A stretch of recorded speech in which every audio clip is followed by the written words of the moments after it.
আবার এসে ঠোকরাচ্ছে একটা।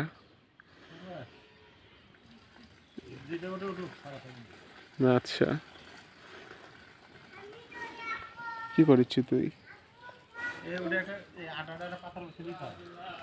ওই শানুক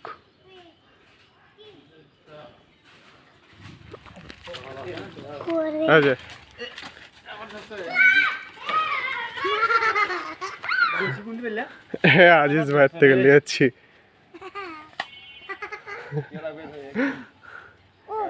দুটো, একটা তেলাপিয়া দুটা কার্পুই দেখো, ওটি দেখ।